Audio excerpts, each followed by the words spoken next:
Bueno, buenos días a todos. Muchas gracias por la invitación, por la posibilidad de estar de nuevo aquí en este Joe Vilanova Artigas, al cual yo pienso, espero sin cometer no cometiendo la torpeza de hablar demasiado de Vilanova Artigas, dado que hacerlo en esta casa, en Brasil, con ustedes, con tantos especialistas y estudiosos sobre el tema, me parece que estaría fuera de lugar, digamos, lo que yo puedo hacer.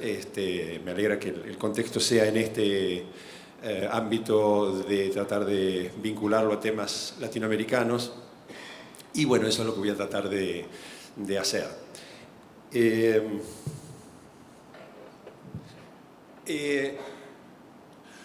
Una de las cosas que aprendí o que me enseñó en algún momento Manfredo Tafuri era una especie de ritornello de cosas que siempre citaba, y que es la idea de que tomaba de Nietzsche, si no me equivoco, de que hay palabras que son duras como piedras y que lo que tiene que hacer la crítica es tratar de enfrentar esa dureza y romper esas piedras. Me parece que una de esas palabras en relación con el trabajo de Vilanova Artigas es esta de brutalismo, brutalismos, arquitectura brutalista, etc. Al menos para mí presenta muchos problemas, diría sobre todo interrogantes, y me parece que conviene hacer un examen y aproximarse a ella, porque quizás si logramos desembarazarnos de esa piedra, quizás sea una manera de conocer a esta personalidad y a su obra un poco mejor. Desde ya entiendo que digamos, es como Dios. Yo soy agnóstico, no creo en Dios, pero Dios existe más allá de mi creencia. Para mucha gente existe, de manera que no estoy diciendo que no exista el brutalismo. Lo que digo es que me parece que en todo caso es interesante y útil entenderlo como un momento histórico, o mejor dicho, como una categoría inventada en un momento histórico por ciertas personas, para utilizarlas allí, y me parece que en todo caso el cuidado que habría que tener es de utilizarlo como algo trascendente, como algo que en sí tiene un valor y sigue teniéndolo, ¿no? En ese sentido, simplemente voy a hacer un pequeño recorrido para tratar de entender algo de esto, de lo que estoy diciendo. Y ese recorrido empieza por aquí, digamos. O sea, en realidad, sobre todo teniendo en cuenta la tarea de Artigas, muchas veces para mucha gente la idea de brutalismo se concentra, y lo he comprobado en distintas partes, en la idea del uso del hormigón armado, el concreto expuesto, o hormigón a la vista, o hormigón bruto, o como se quiera llamar. El hecho de utilizar esta idea, esta palabra, hace difícil, por ejemplo, entender fenómenos previos, porque claro, como tantas otras palabras críticas, fue inventada por personas bastante ignorantes del ámbito euro-norteamericano, que desconocen y siguen desconociendo muchísimas experiencias que han tenido lugar en otros sitios en el mundo, o que reducen ad hoc, digamos, las experiencias para poder instalar esas piedras, esas ideas. Y en ese sentido esta es la pregunta, ¿no? O sea, ¿qué serían estas otras experiencias que son previas? ¿Serían brutalismos ante litteram? Este es un detalle del hormigón visto de la estación de Jaú, de Vilanova Artigas, que todos ustedes conocen mucho mejor que yo. Y esta característica en realidad es una característica que tienen otras obras mucho antes, y mucho antes de que se haya empezado a hablar de brutalismo. Perret, simplemente recordarlo, todos lo conocemos, en Notre Dame du Rancy y en tantas otras obras utiliza el hormigón armado a la vista en una fecha, como se ve aquí, 1922, muy anterior, pero sin ir a ejemplos europeos, dado que el recinto conceptual en el cual estamos es el de América Latina. Muy tempranamente, en 1934, Juan O'Gorman o antes, en 1930-32. En México hace estas obras.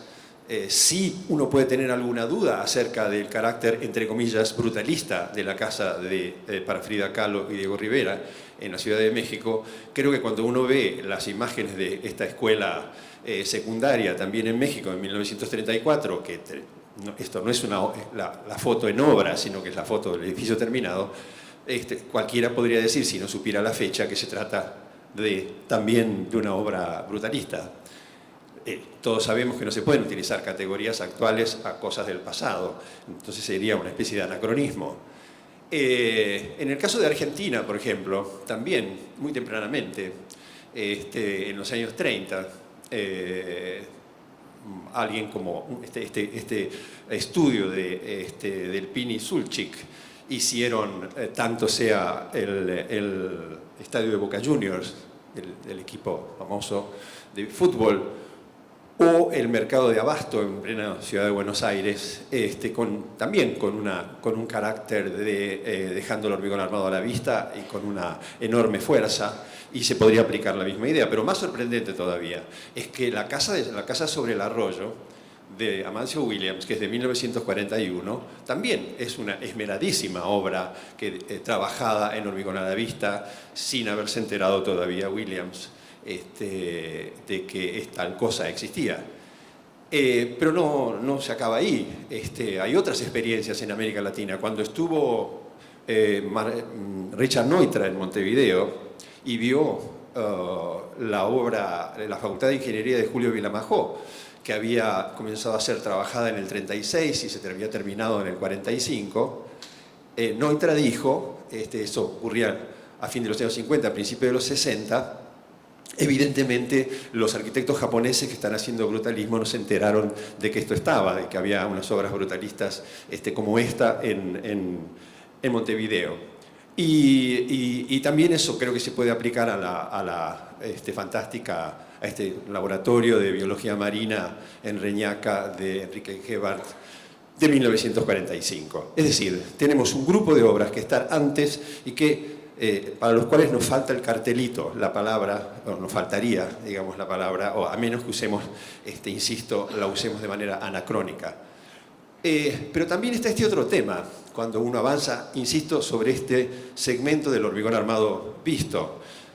¿Qué queremos decir cuando decimos hormigón armado visto? Todos sabemos que el hormigón armado es una piedra, y esa piedra es artificial, y esa piedra puede constituirse según lo decidamos, de muy distintas maneras. Todos esos serían brutalistas. Por ejemplo, esto es Kahn, un detalle de la galería de Yale, en New Haven. Como se ve, la terminación es una terminación muy esperada dentro de un edificio que hacia afuera no tiene el aspecto que nos han explicado que suelen tener los edificios brutalistas, pero no se trata solo de eso, sino la calidad de ese hormigón es, digamos, es muy precisa, muy bien terminada, muy delicada. Y eso pertenecería al mismo universo que estas otras obras, ¿no? Este monumento abandonado en Yugoslavia de más o menos 1970 pertenecería también al mismo universo, pero más llamativo todavía, una obra de Luis Barragán, del que muy pocos se animarían a decir que es un arquitecto brutalista. Sin embargo, las torres de satélite en México que hizo con Matías Goeritz, sí, están evidentemente hechas con hormigón armado visto, de los cuales algunos sostienen que Linabó tomó inspiración para el tanque del Sesky, dejando las marcas, como en este caso, pero además lo interesante es que es coloreado, o sea que tiene una diferente inflexión todavía. Pero miren aquí, digamos, esto es un mismo estudio, es el estudio de Sánchez Elía, Peralta Ramos y Agostini en Buenos Aires. Una es una obra que es de 1951 para la compañía telefónica de Argentina. Es un detalle de uno de los pilares, que ahora está pintado, pero que está tratado con la rugosidad que ustedes ven, con la brutalidad, digamos, que ustedes ven en una de las dos mitades. Y en la otra mitad es un detalle del Banco de Londres. digamos, donde el encofrado lo hicieron ebanistas, artesanos de una gran maestría y con maderas de una altísima calidad para que quedara esa característica de la piedra y no esa otra característica de la piedra que el mismo estudio de Sepra, que en el caso del Banco de Londres trabajó con Clorindo Testa, llevó a cabo.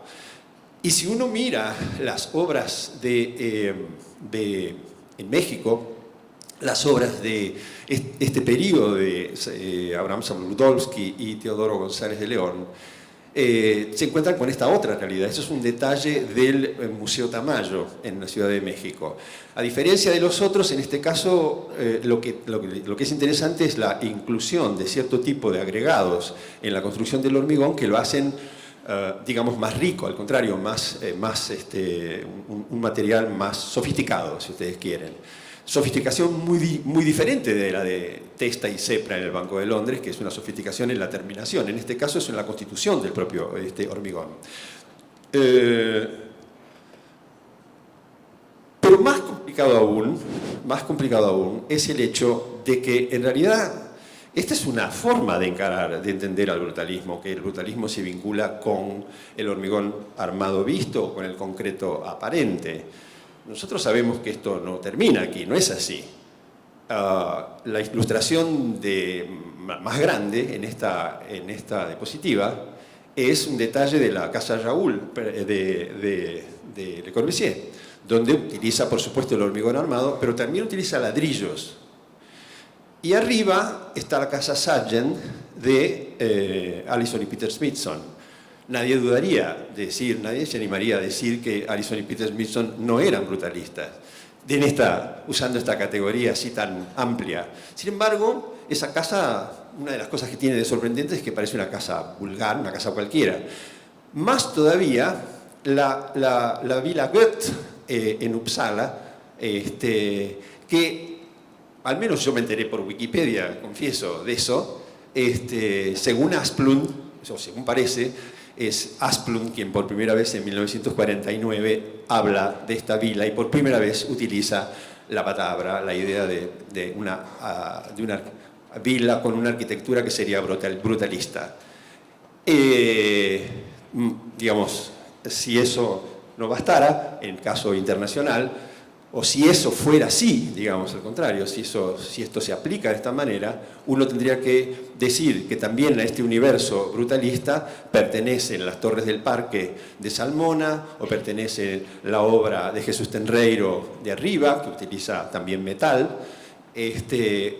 digamos, pertenece también esta obra, una de las obras más recientes de Carlos Mijares, el arquitecto mexicano, hecha en Bogotá. Como se ve, con características bastante diferentes entre sí. Pero también hay un brutalismo metálico. Entonces, del mismo modo que lo que decía recién, esta obra de 1965 de Mies van der Rohe, creo que está universalmente reconocida como una obra brutalista. Quizás no otras obras de Mies van der Rohe, pero sí esta, digamos, la manera en que está expuesto el acero, en este caso, y presentado el acero, es muy clara. Digamos, aquí no hay ningún envolvente como en otras obras que utiliza Mies van der Rohe.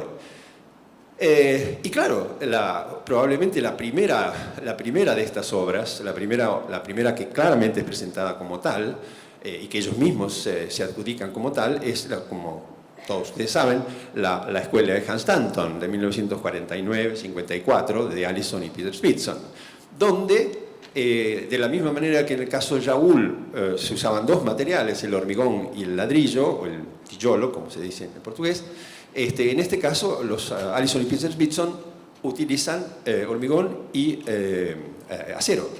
Y además, lo que tienen de interesante, especialmente interesante, es que no solo es la estructura lo que se muestra, sino que se muestran las infraestructuras y estas imágenes tan significativas de los interiores, de los baños, donde todo está expuesto, los caños se ven, las cañerías se ven. Bueno, esta idea de que todo esté a la luz se expresa con muchísima claridad. Siguiendo esta lógica de materiales metálicos, hay obras en la producción latinoamericana, como el Banco Municipal del grupo de Solsona y sus socios de los años 60, o la Escuela de Ingeniería de Gorka Dorronosoro en la Universidad de Caracas, que también entrar en este mismo grupo metálico, del brutalismo metálico. Y hay un brutalismo de madera también. Para que no queden dudas, la obra que se muestra en blanco y negro es la que todos conocemos, Patio en Pavilion, el pabellón que hicieron Alison y Peter Smithson en los años 50. Digo, para que no queden dudas que estamos hablando de arquitectos presuntamente brutalistas o brutalistas. Pero la obra que está al costado es una obra de madera de Le Corbusier, que es un detalle de la obra del Cabanon de Le Corbusier de 1949-51, en madera. Pero entonces también tendría que ser los hermanos Green and Green en California, que son anteriores, entendidos como decía antes, brutalistas ante litteram en madera. O me atrevería, y esto es obviamente una provocación, a decir que el Catetinio de Niemeyer también es una obra brutalista, siguiendo esta lógica de los materiales. Y en el caso de una más expandida mirada a la producción de América Latina, tendríamos que poner en el mismo universo a el Solar d'Oignan de Linabó, a la intervención de Linabó allí, con estas otras obras de Mario Soto y Raúl Rivarola, hechas enteramente en madera en la provincia de Misiones, en la Argentina. Y por último, también hay un brutalismo plástico, de plásticos. Los Smithson, nuevamente, nos enseñaron nos mostraron cómo había que utilizar el plástico y extraerle a los materiales plásticos el máximo valor, exponiéndolos y haciendo de ellos un tema en esta Casa del Futuro de 1956. Y en América Latina hubo también personajes, son más escasos debo reconocer, pero también hubo personajes que digamos, experimentaron con los materiales plásticos, como Jorge Castillo con la Casa Mora, que era un sistema para hacer casas en grandes cantidades en Venezuela, o esta muy loca ciudad espacial inventada por Jules Kossiché en el caso de Argentina. Hay otros, pero estos me parecieron especialmente significativos.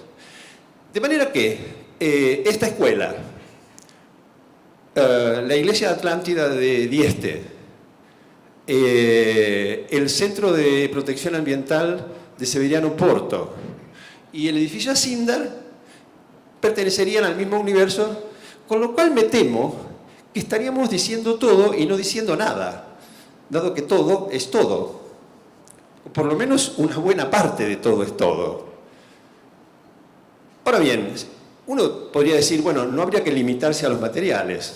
Cuando uno mira la forma, puede encontrar asociaciones de este tipo, ¿no? Esta es el Yacht Club de Vilanova Artigas, y arriba está la Escuela de Arte de Pasadena de Craig Elwood. Obviamente tienen esta relación de ser dos placas chatas sobre un terreno alargadas y demás. Las dos, una es en acero, otra es en hormigón, también podrían pertenecer a este universo. Y uno diría, bueno, hay una parentela por forma, por la forma. Y efectivamente, en este caso, la escuela de Guarulhos, que es la que está en el medio,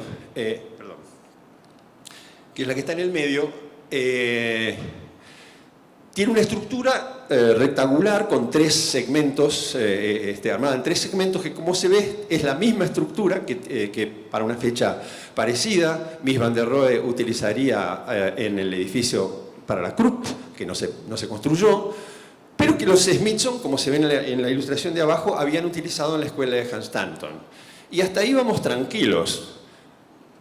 Pero esto es más inquietante, digamos. No todos los brutalistas hacían estos ejercicios de geometría pura, o los, entre comillas, brutalistas, desde ya usado así el término. Cuando uno se fija en obras como este centro de ceremonias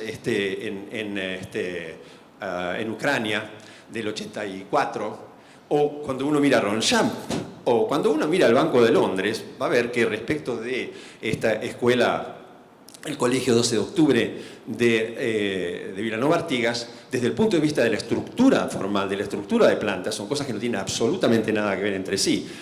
Con lo cual no tranquilizaría demasiado decir que todas son en hormigón visto y por lo tanto pertenecen a un mismo universo. Y lo mismo pasa aquí. Si uno va a los cortes, a la izquierda es la iglesia de la Autostrada del Sol, de Michelucci, una obra del 64, que no necesito abundar demasiado. Desde el punto de vista del aspecto del uso del material, uno podría aplicar esa idea, pero si uno se fija, simplemente compara el corte de la obra de Michelucci con el estadio de Morumbi o con la escuela de Guarulhos, está claro que son universos absolutamente diferentes, absolutamente opuestos. ¿Qué es lo que tienen en común estas cosas?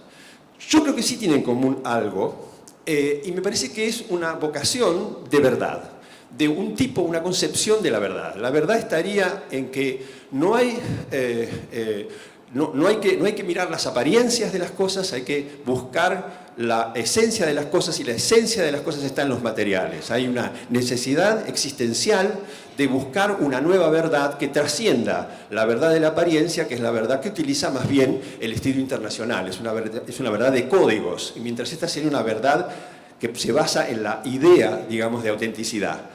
Autenticidad que además se basa también, o busca sus raíces, en un ámbito que se acerca mucho además a lo político y a la concepción de la sociedad. Y es la idea de que esa verdad generalmente radica en el pueblo, radica en la gente simple, radica en las zonas menos contaminadas de la sociedad.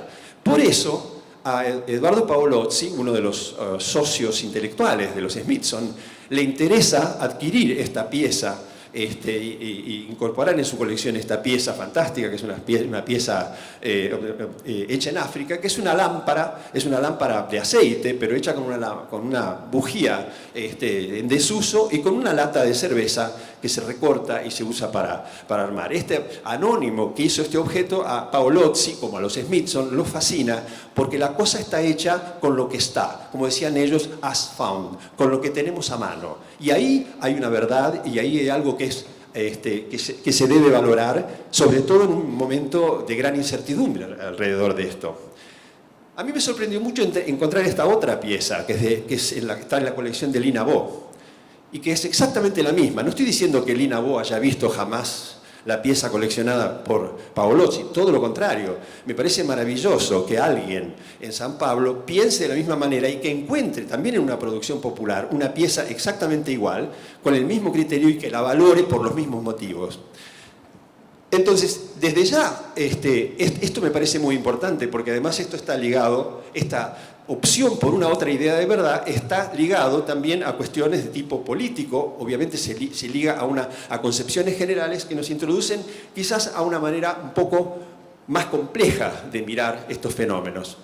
Y yo me animo, me permito proponer una manera, y que es que yo creo que en todo este periodo hay una gran discusión marcada por la Guerra Fría en torno a la cuestión del desarrollo. Uno puede ver, entonces, sería interesante colocar Artigas allí, colocar su producción allí, y verla en sus variaciones en relación a este debate, y en todo caso vincular a otras producciones también en relación con este debate, y no sin perdernos en el espejismo de una palabra que nos sujeta y que finalmente no nos define mucho, o no nos define nada sustantivo. En ese sentido hay muchas actitudes frente al desarrollo, hubo muchas en América Latina, yo no me voy a detener en ellas. Como se ve aquí hay una muestra de 4 utópicas o de distinto tipo. Me voy a detener en 2 de ellas, unas que son lo que llamaría celebraciones desarrollistas, y otras que son las que entienden el desarrollo como un problema. En el caso de lo que llamamos celebraciones desarrollistas, si uno entra por ese lado y entra, por ejemplo, al Banco de Londres, y no por la cuestión ni formal, ni necesariamente formal, o solo formal, ni por los materiales, sino por su sustancia, uno se da cuenta que es una obra enorme, de una enorme importancia, que se coloca en una vocación, de una casi desesperada opción por avanzar y por utilizar sistemas avanzados y por ser la punta o por ocupar una vanguardia en el desarrollo económico. Tal es así que a mí me parece que mucho más importante que las plantas bajas es la planta de la cubierta del banco. Cuando uno mira esa planta, y si la miráramos con detenimiento, va a ver que cada uno de los casetones que tiene son diferentes. Controlar la construcción de esos casetones diferentes de un edificio que ocupa casi un cuarto de cuarterón, un cuarto de manzana, era una tarea casi imposible. que solamente se pudo hacer porque, como se ve en la página que está ahí en las diapositivas, uno de los miembros del equipo de ingenieros venía de trabajar en MIT con los más avanzados métodos de cálculo, aplicando computación por primera vez al cálculo. De la misma manera, simplemente para dar dos temas, de la misma manera que es mucho más importante los sistemas la manera en que se desarrollaron los sistemas de aire acondicionado en el banco, que por primera vez se usaba la propia estructura, no por primera, en realidad por segunda, se experimentaba la propia estructura como conductor del aire acondicionado, o sea, estructura hueca por donde pasaba el aire, experiencia que se pudo hacer en el banco porque muy poco tiempo antes Marco Sanuso, el arquitecto italiano, había construido la fábrica para Olivetti, por primera vez experimentando esta idea de usar las estructuras como tubos para pasar el aire acondicionado. Ahí se ve en el corte lo que digo, no sé si... Sí. Por acá se ve, aquí es la llegada, por aquí sale, estas son parte de las estructuras que son utilizadas como eso. Hay muchos otros sistemas, pero uno de los más interesantes es este. Es decir, esta es otra manera de ver al banco. En Cuba, por ejemplo, en ese mismo periodo, es muy interesante el enorme trabajo que se desarrolló con el hormigón armado, pero en este caso buscando, a diferencia de otros casos que vimos, buscando cómo resolver el tema de prefabricación para conseguir grandes cantidades, porque lo más interesante fue no solo para la vivienda, la prefabricación en Cuba, sino para todo el aparato escolar, que fue enorme, de una gran magnitud en distintos niveles, de primaria, secundaria y universitaria. Se hicieron centenares, miles de metros cuadrados, experimentando como probablemente en pocas partes en el mundo se hacía en los sistemas de prefabricación en hormigón armado. Y ahí, por ejemplo, está el magnífico trabajo para la ciudad universitaria José Antonio Echeverría, que protagonizó Fernando Salinas, con un equipo muy grande. Pero, insisto, no es necesario buscar similitudes formales, al contrario. Si uno mira este edificio de Chile, que es el edificio de la UNCTAD, probablemente encuentre, por eso utilicé la planta de Guarulhos también, porque hay una similitud, hay una búsqueda de estructura muy similar, de esta búsqueda tripartita en ambos proyectos. Pero no pasa por ahí la cuestión pasa porque fue un enorme desafío. La UNCTAD era una conferencia para el desarrollo precisamente y de economía en Santiago de Chile y fue un esfuerzo enorme para producir este edificio en muy poco tiempo, en meses. Y digamos, si uno mira el otro lado, el lado del desarrollo como problema, en esos mismos años, personajes como Claudio Caveri en Argentina hacía esa iglesia en 1956, donde uno podría, algunos incluso la han identificado como brutalista, porque usa el hormigón armado visto, el ladrillo, etc. Pero la planta, por ejemplo, no tiene nada que ver con algo brutalista, más bien es neoplástica y tenía otros intereses totalmente diferentes. Y pocos años después, Caveri hacía esta comunidad, digamos, en general son trabajos que huyen más bien del bullicio metropolitano y de los problemas metropolitanos y de los problemas que significaba el desarrollo. Y lo mismo pasó con las escuelas que en un polo absolutamente opuesto desarrollaron en Cuba para las escuelas de arte Porro, Garatti, Gotardi a principios de los años 60, utilizando unas tecnologías que tenían que ver con el ladrillo, que también podrían en última instancia identificarse como brutalistas, pero que buscaban algo muy diferente como era la cubanidad, la africanidad, el cuestionamiento a la idea brutal del desarrollo, el recurrir a cuestiones locales, a formas locales, etcétera, etcétera. Y por último, la experiencia de la ciudad abierta en Valparaíso, de la Escuela Valparaíso. Insisto, cuando uno ve la hospedería del Errante o el cementerio mismo, desde el punto de vista que decía al principio, también podríamos ubicarlas por allí. Sin embargo, es evidente que es absolutamente diferente, y aquí el problema no es ni pasa por los materiales, ni diría pasa por la forma, también pasa, como pasa en el caso de las escuelas o en el caso de Caveri, por este rechazo, por este malestar frente a los grandes temas que estaba planteando la industrialización, el desarrollo y los desafíos que eso suponía. De manera que digamos, estas fotos son bastante expresivas de esa huida. Son fotografías de Amereida, que es una gran viaje que hacen por América Latina. Son bastante expresivas de esa huida. De manera que yo diría, si uno piensa esta arquitectura, la arquitectura de Artigas desde este lado, se encuentra con que, y lo hace con esta óptica, se encuentra con que hay muchas cosas para pensar acerca de él. Digamos, más allá de ponerle un cartel u otro, ¿cuál fue su colocación cuando tenía que defender simultáneamente el realismo socialista y las vanguardias abstractas que se estaban abriendo paso en Europa? ¿Cuál fue después, eso digamos hasta el 56, digamos, cuál fue su colocación después cuando hubo un viraje muy grande alrededor de esto? Y las alianzas, en todo caso, entre el Partido Comunista y otros sectores cambiaron. ¿Cómo lo hicieron cambiar? ¿Qué otras preguntas se formuló? ¿Qué preguntas se fue formulando durante el boom, por ejemplo, durante los años del despegue del llamado milagro brasileño?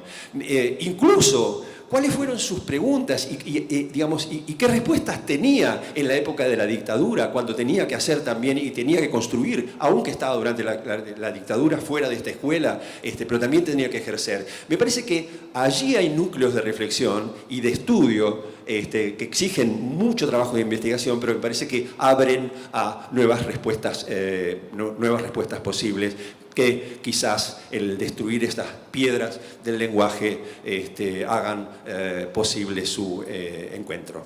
Bueno, gracias.